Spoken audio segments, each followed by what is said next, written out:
Hello dear learners, तो आज हमारी साइंस का टॉपिक है ecology and environment. Firstly let's start the video. Environment क्या होता है?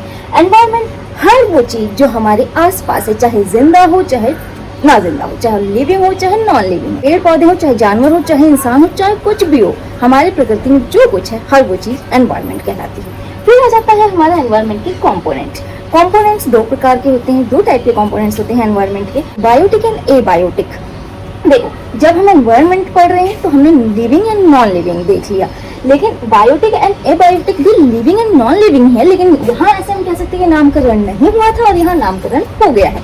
बायोटिक हर जिंदा चीज, जिसमें हमारे प्लांट्स आ जाते हैं, ह्यूमंस भी, animals, insects and every that thing which is life, ठीक, हर जिंदा चीज बायोटिक कहलाती है। एबायोटिक नेचुरल तो है बट जिंदा नहीं होगी, जैसे जल, वायु, अग्नि, धरती, आसमान, प्राकृतिक है बट लिविंग नहीं होगी, उसे कहते हैं एबायोटिक।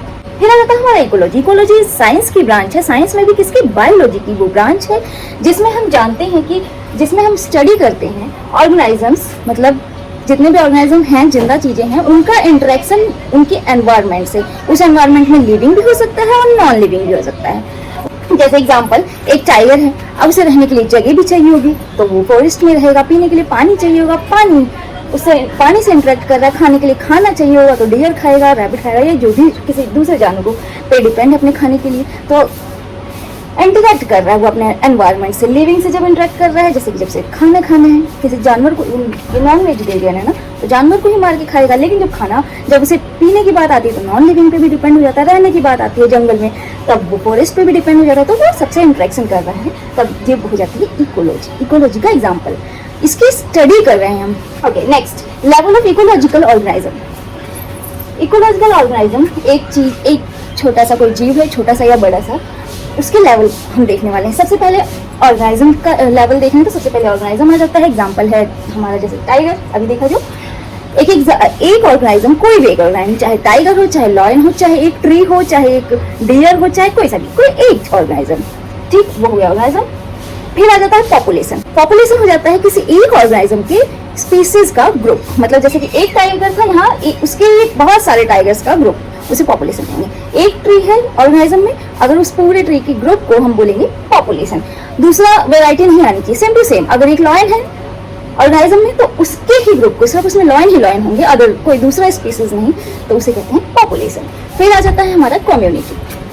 अब यहाँ तो पॉपुलेशन में सिर्फ एक स्पीसीज था, बट कम्युनिटी में अलग अलग स्पीसीज होंगे। टाइगर अलग, उसका अलग ग्रुप, लॉयन अलग, डियर अलग, ट्री अलग, ये सब अलग अलग हम पॉपुलेशन में देखे थे, बट जब ये एक साथ आते हैं तब इसे कहते हैं कम्युनिटी, ठीक। अब इसका नेक्स्ट लेवल है इकोसिस्टम। देखो, पहले हमने ऑर्गेनिज्म देखा, एक जीव, फिर उसके ग्रुप, सेम स्पीसीज वाला ग्रुप, एंड उसका नेक्स्ट लेवल कम्युनिटी, जब अलग अलग स्पीसीज के ग्रुप आ जाते हैं। अभी उनको कोई इंटरेक्शन एक दूसरे से लेना देना नहीं है, बस एक जगह टाइगर का ग्रुप है, एक जगह लॉयन का अलग ग्रुप है, एक जगह ट्री का अलग ग्रुप है, एक जगह डियर का अलग ग्रुप है, ऐसे।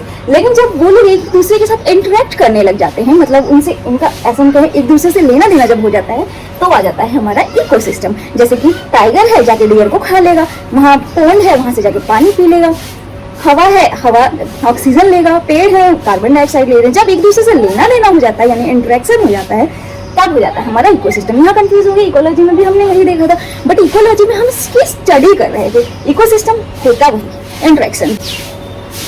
एग्जाम्पल देखो इकोसिस्टम का, जैसे कि एक पॉन्ड है, उस पॉन्ड में एक्वेटिक एनिमल्स भी होंगे, उसमें पेड़ पौधे भी होंगे, उसमें बड़े जानवर छोटे जानवर को खा रहे होंगे और सांस ले रहे होंगे, पानी पी रहे होंगे, एक दूसरे से इंटरेक्ट कर रहे हैं। एग्जाम्पल इकोसिस्टम दिया है। जैसे कि फॉरेस्ट, इकोसिस्टम का ही एग्जाम्पल है फॉरेस्ट, उसमें जंगली जानवर भी होंगे और शाकाहारी भी होंगे, मांसाहारी भी होंगे, पानी भी पियेंगे, सांस भी लेंगे, जंगल में रहेंगे, एक दूसरे से लेना देना है, वो तो हो गया इकोसिस्टम। अब ऐसे बहुत सारे इकोसिस्टम जब मिल जाते हैं तब बन जाता है बायो, ठीक। जैसे कि पोन्ड हो गया, फॉरेस्ट हो गया, ऐसे बहुत सारे पोन्ड्स, ऐसे बहुत सारे फॉरेस्ट, जब इनका ग्रुप, बहुत सारे इकोसिस्टम्स का ग्रुप जब बन जाता है तब इसे कहते हैं बायोम।